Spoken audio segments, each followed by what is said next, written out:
ಒಂದು program height ಆಗೋದು ಒಂದು MC ಇಂದ, ಒಂದು ಪ್ರೋಗ್ರಾಮ್ ಅಟರ್ ಫ್ಲಾಪ್ ಆಗೋದು MC ಇಂದ. ಒಂದು MC ಇದೆಯಲ್ಲ ಅದು ನಿಮ್ಮನ್ನ ಲಾಸ್ಟ್ ಅಂಕಲ್ ಅಬ್ಸರ್ವೇಷನ್ಸ್ ಇಟ್ಕೊಂಡಿರ್ತದೆ. ನಾವು ನಿಮ್ಮ ಮಾತು ಇದೆಯಲ್ಲ ಅದು ಇವತ್ತು ನಿಮ್ಗೆ ಸ್ಟಾರ್ಟಿಂಗ್ ಅನ್ಸಿರ್ಬೋದು, ನೆಕ್ಸ್ಟ್ ಇನ್ನೂ ಸಕ್ಕದ ಇಂಪ್ರೂವ್ಮೆಂಟ್ ಮಾಡ್ಕೋತಾರ.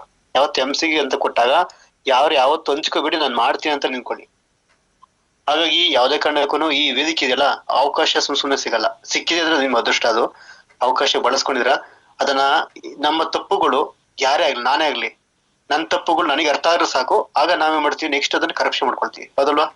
ಹಾಗಾಗಿ ತಪ್ಪುಗಳು ಮಾಡಿದ ವ್ಯಕ್ತಿ ಯಾರೂ ಇಲ್ಲ. ನಾವು ತುಂಬಾ ತಪ್ಪನ್ನ ಮಾಡಿ ಎಲ್ಲಾ ಅದನ್ನ ಸರಿಪಡಿಸ್ಕೊಂಡ್ ಬಂದ್ವಿ. ಹಾಗಾಗಿ ಸಡನ್ ಎಲ್ಲ ಆಗಲ್ಲ, ಹಂತವಾಗಿ ಮಾಡ್ಕೊಂಡೋಗಿ ತುಂಬಾ ಚೆನ್ನಾಗಿ ಮಾಡ್ಕೊಂಡ್ರಿ. ಈ ಹಂತ ನೆಕ್ಸ್ಟ್ ನೆನೆ ಮೇಡಮ್ ಸ್ಟಾರ್ಟಿಂಗ್ ಬಂದಾಗ ಅವ್ರು ಹೇಳಂತದ್ದು ನಮ್ಗೆ ಅರ್ಥ ಆಗ್ತಿರ್ಲಿಲ್ಲ. ಸೊ ಹಾಗಾಗಿ ಬರ್ತಾ ಬರ್ತಾ ಬರ್ತಾ ಮಾತಾಡಿ ಆಡಿ ಈ ಫ್ಲೂಯೆನ್ಸ್ ಆಗಿ ಹೇಳ ಶುರು ಮಾಡುತ್ತೆ. ಹಾಗೆ ನೀವೊಂದು ಅಸೆಟ್ ಆಗಿ ಹುಡುಕತ್ತೀರ, ನೀವು ಯಾವ್ದೇ ಕಾರಣಕ್ಕೂ MC ನಿಲ್ಸಕ್ ಹೋಗ್ಬೇಡಿ, ಕಂಟಿನ್ಯೂ ಮಾಡಿ. ಸೊ ವೆಂಕಟೇಶ್ವರ ಸರ್ ಬಗ್ಗೆ ಹೇಳಂಗಿಲ್ಲ, ಅವ್ರ ಲೆಜೆಂಡ್ ಬಗ್ಗೆ ನಾವು ಏನು ಹೇಳಂಗಿಲ್ಲ. ಹಾಗಾಗಿ ಇದನ್ನ ನನಗೆ ಒಂದು ಖುಷಿ ಆಗ್ಲಿಲ್ಲ. ಏನ್ ಖುಷಿ ಆಗ್ಲಿಲ್ಲ ಅಂದ್ರೆ, ಇಂಥ ಟಾಪಿಕ್ ಇದ್ರು ಸ್ಟ್ರೆಂತ್ ಕೊಡೋಲ್ಲ ಅನ್ನೋದೊಂದು ನಂಗೆ ಹೇಳಕಾಗ್ಬಿಡ್ತು. ಇಂಥ ಟಾಪಿಕ್ ಇದ್ರೆ ಇಲ್ಲಿ ಏನಪ್ಪ ಅಂದ್ರೆ ಕೆಲವರಿಗೆ ಇವತ್ತು ಮೀಟಿಂಗ್ ಇತ್ತು, ಒಂದು ಪಾರ್ಟ್ ಆಫ್ ಇದಾದ್ರೆ ಇನ್ನೊಂದು ಎಷ್ಟು ಜನ ಒಬ್ಬೊಬ್ಬ ಲೀಡರ್ ಬಂದ ಮಾತ್ರ ಸ್ಟ್ರೆಂತ್ ಕೊಡೋದು, ಅವ್ರ ಟೀಮ್ ಅಲ್ಲಿ ಅಪ್ಲೈನ್ಸ್ ಬಂದ ಮಾತ್ರ 80-90 ಕೊಡೋದು, ಬೇರೆ ಟೈಮಲ್ಲೆಲ್ಲ ಬರಲ್ಲ. ಸೊ ಇದು ಆಗ್ಬಾರ್ದು, ಇದು ತಾರತಮ್ಯಗಳು ಆಗ್ಬಾರ್ದು. ನೆಕ್ಸ್ಟ್ ಟೈಮ್ ಇದೊಂದು ಬಿಟ್ರೆ ಹೇಳ್ತೀನಿ ಕೇಳಿ. ಸಂಡೇ ಬಿಟ್ಟು ಅಲ್ಲಿ ಲೀಡರ್ಶಿಪ್ ಮೀಟಿಂಗ್ ಇತ್ತು, ಇಲ್ಲೂ ತಲುಪಕ್ಕಾಗಿರಲ್ಲ, ಸಮಸ್ಯೆ ಇತ್ತು, ಓಕೆ.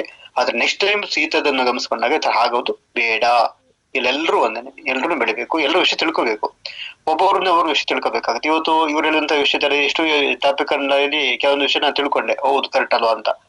ಎಷ್ಟು ಜನ ಗೊತ್ತಿದ್ರು ಮರ್ತಿರ್ತಾರೆ, ಅದನ್ನ ಇವತ್ತು ರೀಕಾಲ್ ಮಾಡಂಗಾಯ್ತು. ಹಾಗಾಗಿ ಸೊ ಯಾವ್ದೇ ಕಾರಣಕ್ಕೂ ದಯವಿಟ್ಟು ಯಾವ್ದೇ ಟಾಪಿಕ್ ಬರಲಿ, ಯಾವ್ದೇ ವ್ಯಕ್ತಿ ನೋಡಕ್ ಹೋಗ್ಬೇಡಿ, ಆ ವ್ಯಕ್ತಿಯಿಂದ ಬರೋಂತ ವಿಷಯ ತಿಳ್ಕೊಬೇಕಾಗತ್ತೆ. ವ್ಯಕ್ತಿನ ಯಾವತ್ತೂ ಅಳಿಬಾರದು. ಹಾಗಾಗಿ ಎಷ್ಟೋ ಜನ ಗೊತ್ತೇ ನಂಗೆಲ್ಲ ಗೊತ್ತಾ, ಅವ್ರು ಏನ್ ಹೇಳ್ತಾರೆ, ಇವನ್ನ ದಯವಿಟ್ಟು ಅನ್ನಕ್ ಹೋಗ್ಬೇಡಿ. ಸಣ್ಣ ಮಕ್ಕಳಿಂದಲೂ ಸಹ ಕಲಿಯಂತಿರುತ್ತೆ. ಸೊ ಕಲ್ತೆ ಅನ್ನೋದಂತ ಬಂದ್ರೆ ಅದು ನಮ್ಮ ಅಹಂಕಾರ ಅಂತ ಅರ್ಥ. ಕಲ್ತಿಲ್ಲ ಇನ್ನು ಕಲ್ತಿದೀನಿ ಅಂದ್ರೆ ಅದು ಗುರು ಒಂದನೇ ಕಾರ್ಯಕ್ರಮ ಇರುತ್ತದೆ. ಅಂದ್ರೆ ಗುರುಕ್ಕೆ ನಾವು ಸೊ ಇನ್ನು ಬಾಗ್ತಿದೀವಿ ಅಂತ ಅರ್ಥ. ಹಾಗಾಗಿ ದಯವಿಟ್ಟು ಅರ್ಥ ಮಾಡ್ಕೊಳ್ಳಿ. ಹಾಗೆ ವಿಷಯ ಬರ್ತಾ ಇದೀನಿ. ಹಾಗೆ 300 SP ಇವತ್ತು 700 SP ಇಂದ ಕೊಟ್ಟಾಗ 700 SP ಮಾಡ್ಲಿಕ್ಕೆ ತುಂಬಾ ಕಷ್ಟಪಟ್ರು.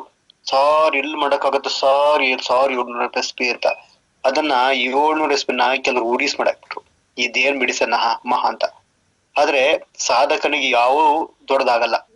ಯಾವತ್ತೂ ಅಷ್ಟೇನೆ ನಮ್ಮ ಕಷ್ಟಗಳನ್ನ ಯಾವತ್ತು ನಾವು ಕಣ್ಣು ಮುಂದೆ ಇಟ್ಕೊಂಡಾಗ ಒಂಚೀಗ ನಮ್ಮ ಕಣ್ಣು ಮುಂದೆ ಒಂದ್ ಸಣ್ಣ ಕಲ್ಲು ಇಟ್ಕೊಂಡ್ರೆ ದೊಡ್ಡ ಈ ಬಂಡೆ ತರ ಕಾಣುತ್ತೆ, ದೂರ ಇಟ್ಕೊಂಡ್ರೆ ಇಷ್ಟೇನ ಅನ್ಸುತ್ತೆ. ಹಾಗಾಗಿ ಅದನ್ನ ಇಷ್ಟು ಜನ ವಂಚಿತರಾದ್ರಿ. ಮತ್ತೆ ಕೆಲವರು ಪ್ರಾಮಾಣಿಕ ಪ್ರಯತ್ನ ಪಟ್ಟು ಹತ್ತಿರಕ್ಕೆ ಕೊಂಡು ಎಷ್ಟು ಜನ ಬಿಟ್ರಿ, ಅಯ್ಯೋ ಆಯ್ತಲ್ಲಪ್ಪ ಅಂತ.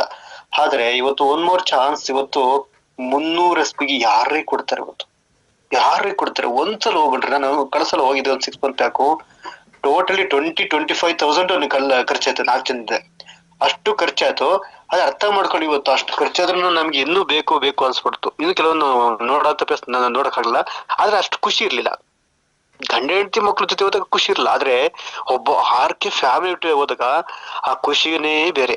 ಎಷ್ಟೋ ಫಂಕ್ಷನ್ಸ್, ಎಷ್ಟೋ ಇವೆಂಟ್ಗಳು ಹೋದಾಗ, ಎಷ್ಟೋ ಒಂದ್ ಕಡೆ ಎಂಜಾಯ್ಮೆಂಟ್ ಹೋದಾಗ ಇಷ್ಟು ಬೇಗ ಟೈಮ್ ಆಯ್ತು, ಇವ್ ಹೋಗ್ಬೇಕಾರೆ ಒಂದು ಹಳುಕು ಭಾವನೆಯಿಂದ ಬರ್ತದೆ, ಅಯ್ಯೋ ಇಷ್ಟ ಬೇಗ ಮುಗಿದು ಮುಗಿದ್ಬಿಡ್ತಲ್ಲಪ್ಪ, ಇನ್ನೂ ಸ್ವಲ್ಪ ದಿನ ಇರ್ಬೇಕಾಯ್ತು, ಇನ್ನೂ ಸ್ವಲ್ಪ ಅವಕಾಶ ಕೊಡ್ಬೇಕಾಯ್ತು ಅಂತ. ಸೊ ಎಲ್ಲೂ ಬೋರಿಂಗ್ ಆಗಲ್ಲ. ಮತ್ ಜೊತೆಗೆ ಅಲ್ಲಿ ಮಕ್ಕಳ ಬಿಡ್ತೀವಿ ನಾವು, ಎಷ್ಟೋ ಕಷ್ಟಗಳನ್ನ ಮರೆತು ಎಷ್ಟೋ ಜನ ಮಕ್ಕಳ ಬಿಡ್ತೀವಿ ಅಲ್ಲಿ. ಹಾಗಂತ ಒಂದು ಅವಕಾಶ ಮತ್ ಸಿಗ್ತದೆ. ನಾನು ನೋಡಿದ್ದೀನಿ ತುಂಬಾ ಸಲ, ಪರವಾಗಿಲ್ಲ. ನೋಡಿದ್ರ ಒಂಟಿಯಾಗಿ ನೋಡಿದ್ರ, ಆದ್ರೆ ಗುಂಪಾಗಿ ಒಂದು ಫ್ಯಾಮಿಲಿ ಒಟ್ಟಿಗೆ ಹೋದಾಗ ಖುಷಿನೇ ಬೇರೆ. ಇವತ್ತು ದೇವ್ರನ್ನ ನೋಡಿ ಸಾಕಾಗಿದಂತ ವ್ಯಕ್ತಿಗಳು ಯಾರಿಲ್ಲ.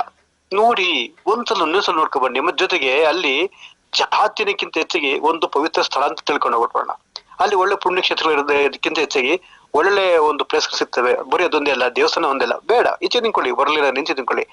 ಎಷ್ಟು ಜನ ಅದೊಂದು ಕಾರಣ ಹಿಡ್ಕೊಂಡು ಎಷ್ಟು ಜನ ಅಚೀವ್ಮೆಂಟ್ ಮಾಡ್ತಾ ಇಲ್ಲ. ದಯವಿಟ್ಟು ಆತರ ಮಾಡಕ್ ಹೋಗ್ಬೇಡಿ. ಅಚೀವ್ಮೆಂಟ್ ಆಗಿ ಸೊ ಪೇನು ಮಾಡಿ.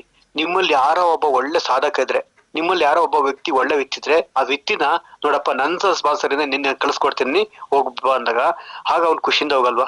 ಅವ್ನ್ ಖುಷಿನ ನಮ್ಮ ಅಪ್ಲೈನ್ಸ್ ಕಳ್ಸ್ಕೊಟ್ರು ಅಂದಾಗ ಖುಷಿ ಪಡಲ್ವಾ? ಮಾಡಿ, ತೊಂದರೆ ಇಲ್ಲ. ಪ್ರಯತ್ನ ಮಾಡಿ ಸೋಲಕೋಬೇಡಿ.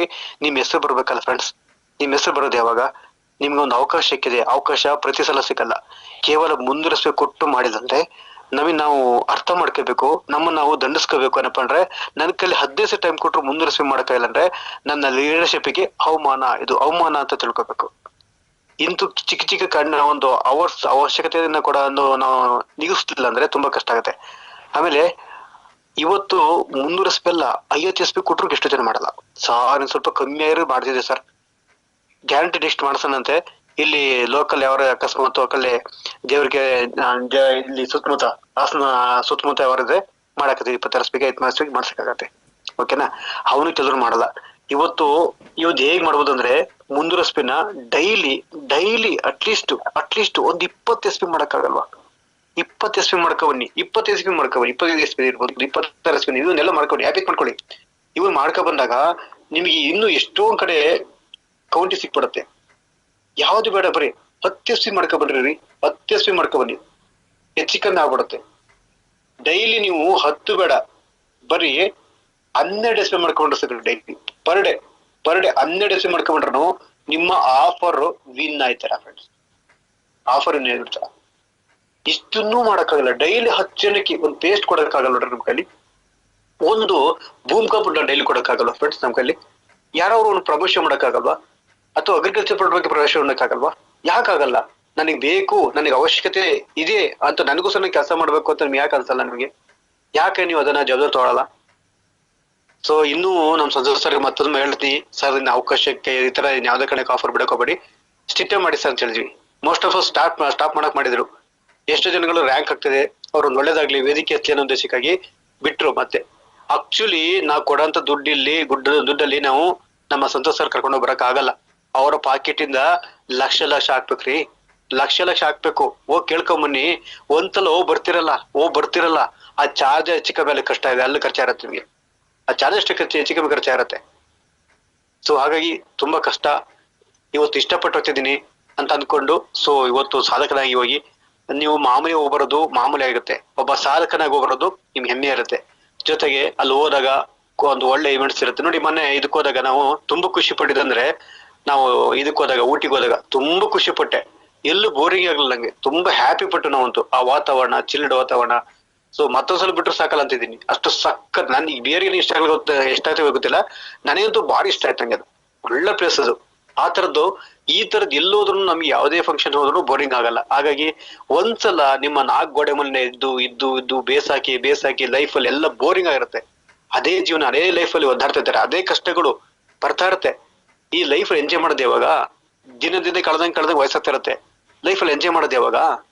ದುಡ್ಡಿದ್ರು ಹೋಗಕ್ಕಾಗಲ್ಲ ಫ್ರೆಂಡ್ಸ್, ಅರ್ಥ ಮಾಡ್ಕೊಳ್ಳಿ. ನಿಮ್ತ ದುಡ್ಡಿದ್ರು ಹೋಗಕ್ಕಾಗಲ್ಲ, ಮನ್ಸ್ ಬರಲ್ಲ. ಏನಕ್ಕೆ ಏನ್ ಯೋಚನೆ ಮಾಡ್ತೀವಿ. ಹಾಗಾಗಿ ಪ್ರತಿಯೊಬ್ಬರದ ಕಡೆ ಸ್ವಲ್ಪ ಗಮನ ಕೊಡಿ. ಯಾಕೆ ಈ ಮಾತ್ರ ಒತ್ತಿ ಹೇಳಿದೆ ಒಂದು 5 ನಿಮಿಷ ಅಂದ್ರೆ, ತುಂಬಾ ಜನ ಸೀರಿಯಸ್ ತೊಳ್ತಾ ಇಲ್ಲ, ತುಂಬಾ ಜನ ಆಟಕ್ಕುಂಟು ಲೆಕ್ಕಕ್ಕೆಲ್ಲ ಮಾಡ್ತಿದ್ದಾರೆ. ಪ್ರಯತ್ನ ಮಾಡಿ ಫ್ರೆಂಡ್ಸ್, ನೀವು ಪ್ರಯತ್ನ ಮಾಡಿ, ನಿಮ್ಮ ಕೆಳಗಡೆ ವ್ಯಕ್ತಿಗಳು ಪ್ರಯತ್ನ ಮಾಡಿಸಿ. ಯಾರೊಬ್ಬ ಅಕಸ್ಮಾತ್ 12 SB ಮಾಡದ, ನಿಮ್ಗೆ ಕೌಂಟ್ ಆಗಲ್ವಾ? ಯಾರೊಬ್ಬ 200 SB ಮಾಡಿ ಕೈ ಬಿಟ್ಟ, ಅದು ಕೌಂಟ್ ಆಗಲ್ವಾ? ನೀವು ಪ್ರಯತ್ನ ಪಡ್ರಿ, 100 SB ಕೌಂಟ್ ಆಗಲ್ವಾ? ಸೊ ಆಗುತ್ತೆ, ಮನ್ಸ್ಪಡಿ ಫ್ರೆಂಡ್ಸ್, ಎಲ್ಲ ಆಗುತ್ತೆ. ಸೊ ಎಲ್ಲ ಕೈಲಿ, ಎಲ್ಲದು ನಿಮ್ಮ ಕೈಲಿದೆ. ಸೋಲಲು, ಬಿಡೋದು, ಗೆಲ್ಲೋದು ಎಲ್ಲ ನಿಮ್ ಕೈಲಿದೆ. Once again thank you so much. ಅಷ್ಟೇ.